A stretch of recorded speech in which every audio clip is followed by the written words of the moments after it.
Organization and management. So when talking about organization and management, basically we're talking about organizational structure, hierarchy within organization, because managements are those that take decisions, but decisions are taken by different individuals within that organization.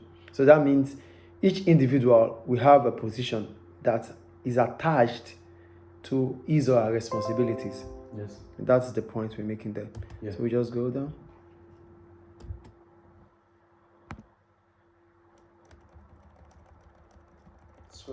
So what's organizational structure? Organizational structure refers to the levels of management and division of responsibility within an organization. This structure is often presented in the form of an organizational chart with several levels of hierarchy. So what we're saying basically is that with organizational structure, there's always a position that individuals held, and their responsibility is based on that decision. That is what it's up. So that's how do you know the position you have and the responsibility attached to your position? You get to know through organizational charts. So we have a case study here. The Costi Corner convenience store is owned and managed by Bill Murray. It is a sole trader business.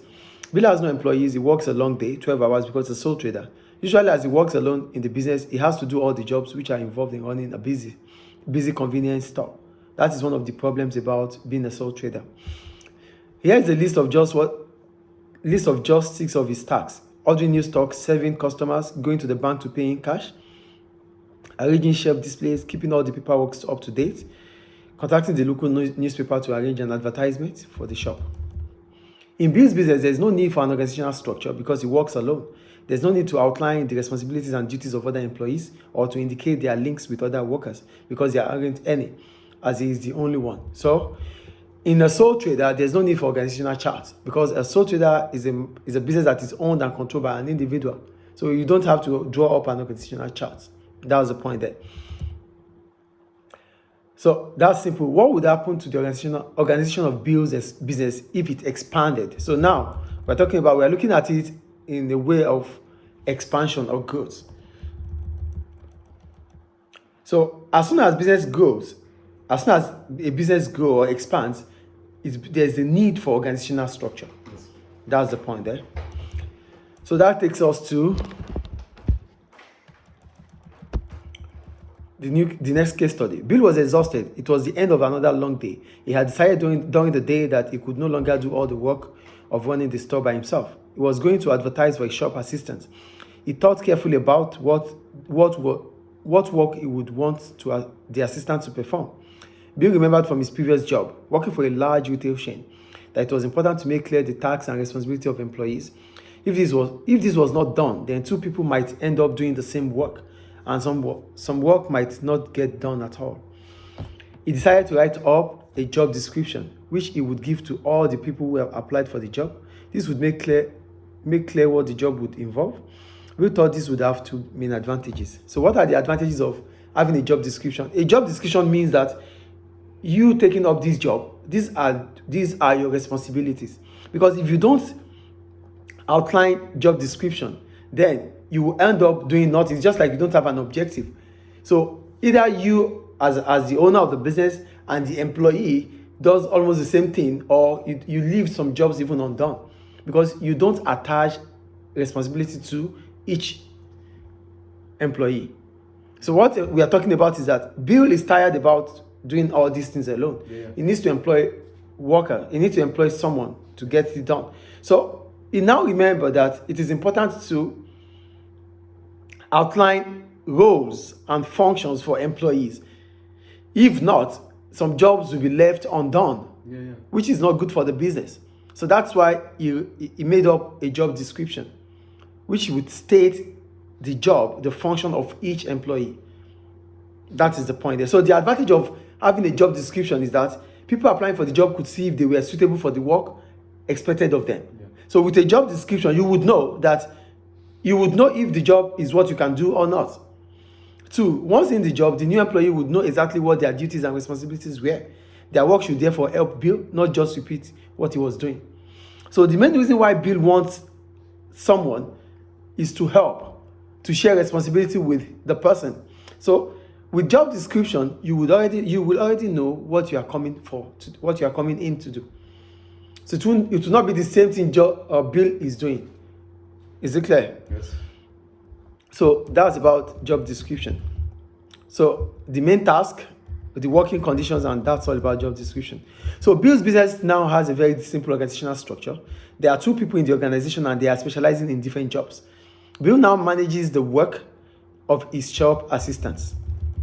Now, because Bill has another person working with him, which he has given responsibilities to. So it is important to have an organizational chart. Yeah. When he was alone, there's no need for a chart because he's doing everything alone. But now the tasks are shared. So each responsibility lies in the shoulder of someone. So that means there's need for organizational chart. That's where we're going now. So Bill's business has expanded rapidly. More employees have been appointed. Some of them manage the shop because Bill spent more time on office work. Shop opening hours were lengthened. Eventually, Bill decided to open 4 further stores in other towns. It became clear to Bill that his business needed the advantages of limited company status. A business friend agreed to buy shares and become one of the directors of the company. For a limited liability company, you can only sell shares to friends and family. I think that is clear. So it's switched from traded to a private limited company. Oh, okay.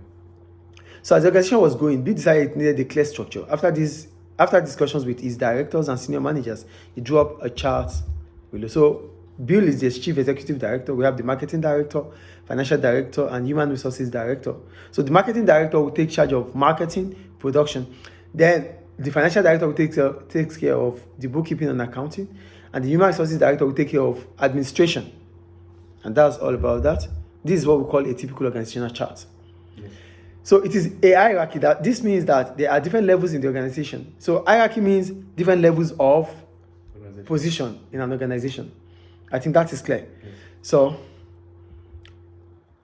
based on that, they said each level has a different degree of authority. People on the same level of hierarchy have the same degree of authority. There are 5 levels of hierarchy from chief executive down to the shop worker. It is organized into departments. Each of these departments has a particular job or function. There are different levels of management. There is a chain of command. And when we talk about a chain of command, we're talking about how power is being passed down from the top to the lower levels of organization. That's what we call chain of command. So the top level has more power than the lower level. So that's power is passed through from the top to the lower to the lowest level. That's what we call the chain of command. I think it's clear. Yes. So let's just go to the last paragraph. So Bill decided to give a copy of this chart to all members of staff. He considered that there were several advantages in both constructing the organizational chart as a hierarchy and informing everybody of it. So what are the advantages of organizational chart? That's where I am now. Mm-hmm, yeah. So as soon as we have an organizational chart, it means we have levels of hierarchy. Do you understand that? Yeah. So what are the benefits of having an organizational chart? Number 1, the chart shows how everybody is linked together in the organization. So an organizational chart shows the link between each department within an organization. So it shows who you have to rely on, who you have to talk to in terms of communication. 2, every individual can see their own position in the organization. They can identify who they are accountable to and who they have authority over. Employees can see who they should take orders from. With organizational chart, you know who you are accountable, who you have to report to, and you know who you have authority over. Yeah. That's another advantage about organizational chart. 3, it shows the link and relationship between different departments within the organization. So it shows how each department will be interdependent to each other. Yes. So everyone is in a department, and this gives them a sense of belonging. So it shows that, I'm in finance department. So if you are in finance department, you take charge of finances in the company in terms of cash flow, in terms of sales, returns or revenue. You take charge of that. So you know your responsibility within that organization. Yes. So this takes us to chain of command and span of control. We already know what the chain of command is. A chain of command is how power is being passed from the top hierarchy to the lowest hierarchy. I think that is clear. Yeah. So when we talk about span of control, we're talking about the total number of workers or subordinates that are under a manager. That is span of control. The number of subordinates under one manager is the span of control. Do you get it? Yeah. So, like I said, Business A has a tall structure, a long chain of command. Business B has a wide structure and a short chain of command. These are the two types of structure we have. We have the the tall structure and the wide structure. With a tall structure has a long chain of command, but a wide structure has a flat chain of command or a short chain of command. So what makes them different? With a tall structure, you have less manager attached to each subordinate, but with a wide structure, you have more subordinates under one manager. Do you get it? Yes. They said, as a result of these two different structures, the span of control number of subordinates working directly under a manager is wider in business B than in business A. So in business B, you're going to have a lot of subordinates under one manager. It is wide. It's not tall. Yeah. You get it? Yes. So look at, okay, we have it. Business A, this is a tall chain of command. This is a tall structure. Oh, yeah. This is a tall structure. You have few subordinates under each manager. But for a flat chain, you're going to have... The directors, the ones in pink. Directors, yes. And the other one, the red ones are managers. Yeah, it depends on how you see the organization. Yeah. So if it's about Bill is the chairman, then the rest are the directors, then the others are workers. Because, in a private limited company, the owners of the business are the directors. In a private limited company. I thought they were CEOs. That is in a public limited company. In a public limited company, you have the chief executive officer and the managing director, which is employed by the board of directors. But in a private limited company, the directors are the owners of the business.